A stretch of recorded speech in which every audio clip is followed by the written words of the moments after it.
रेखा के पिता दिल्ली में किसी तरह अपने और अपने परिवार का पेट पाल रहे थे, पर एक दिन अरे रमेश, तुम्हारी बेटी के तो समझो भाग्य ही खुल गए। वकील लड़के का रिश्ता आया है। अरे वाह, कब करना चाहते हैं शादी? वो लोग तो जल्द से जल्द ही करेंगे। बाकी शाम को मैंने रेखा को देखने के लिए बुला लिया है। तेरा घर छोटा है तो तुम लोग मेरे घर ही आ जाना। राकेश और उसकी बीवी सारी तैयारी के साथ रोहित और रेखा की शादी कर देते हैं। लेकिन अगले ही दिन देखो रेखा, शादी भले ही हो गई है, लेकिन तुम ये मत सोचना कि मैं किसी जोरू के गुलाम टाइप रहूंगा। रेखा को रोहित की बात अजीब लगती है। मैं ये तो सोच भी नहीं सकती और ना ही चाहती हूँ, लेकिन शादी के अगले ही दिन इस तरह की बात की उम्मीद भी नहीं थी। रोहित रेखा के मुंह से ये बात सुनकर गुस्सा हो जाता है। अरे, काफी जबान भी चला लेती हो। माँ ने सिखाया नहीं कि पति से कैसे बात करते हैं? रेखा अब चुप रहने में ही भलाई समझती है। रेखा, जल्दी से नाश्ता तैयार कर लो। आज पहला दिन है, सारे काम तुम्हें समझा दूंगी। ये नौकरानी है जो तुम्हें बता देगी कि कैसे कैसे क्या करना है। फिर इसकी कल से छुट्टी है। रेखा भी ससुराल में जी जान लगाकर काम करने लगती है। खाली समय मिलता तो पति के वकालत की किताब उठाकर पढ़ने लगती। ये क्या, जब देखो तब पढ़ती रहती है। अच्छा सुन, कल पिता के घर से 20,000 रुपए लेकर आना। मेरे छोटे बेटे की फीस भरनी है। लेकिन पापा क्यों भरेंगे उसकी फीस?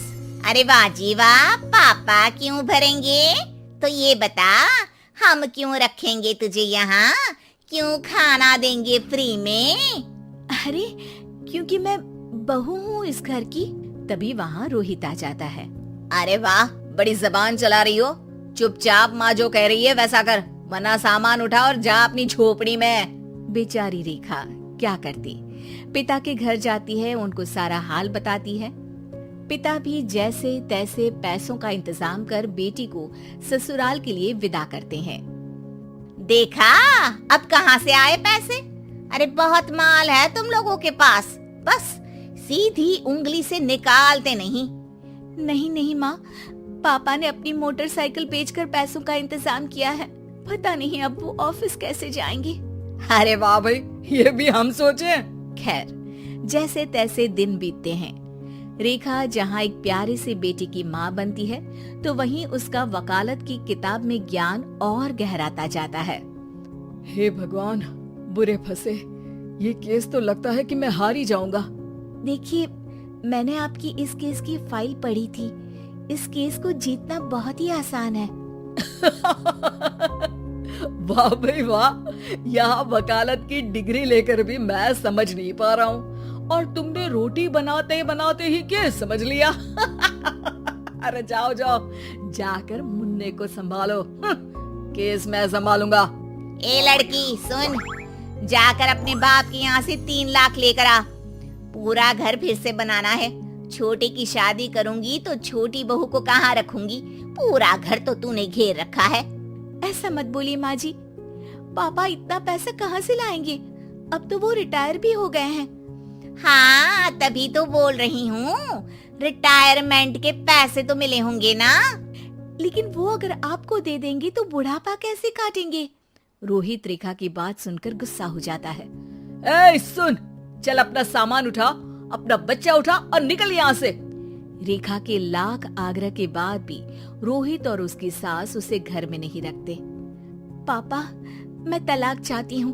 बेटा, मेरे पास वकील के पैसे नहीं है। पापा, आप मुझे वकालत करवा दीजिए, अपना केस मैं खुद लड़ूंगी। इस बार रेखा के पिता भी उसे ससुराल ना भेजकर रिटायरमेंट के पैसों से वकालत करवाते हैं। और फिर एक दिन कोर्ट के बाहर, रोहित, आज तुम अपना ही केस हार गए, वो भी उस लड़की से जिसकी तुमने कभी कदर ही नहीं की। रेखा, मुझे माफ कर दो। मैं इतनी बड़ी अमाउंट कहाँ से लाऊंगा? मैं हर महीने पैसे नहीं दे सकता तुमको। पैसे वहीं से लाना जहाँ से तुम मेरे पापा को लाने के लिए मजबूर करते थे। एक पिता अपनी बेटी की शादी उसकी खुशहाली के लिए करता है, ना कि सारी जिंदगी कर्जदार बनने के लिए। अरे, मेरे ही बेटे की किताब पढ़ पढ़ कर ज्ञान बांट रही हो। वकालत की किताब तो ससुराल में ही पड़ी थी ना। बिल्कुल, यहाँ मेरी गलती रही। जिस पैसे से मैंने इसकी शादी की थी, मुझे वो पैसे पहले इसकी पढ़ाई में लगाना चाहिए था। और आज रेखा एक जानी मानी वकील के रूप में काम कर रही है। Thank you for watching. Click right here to watch the next magical story. And don't forget to subscribe.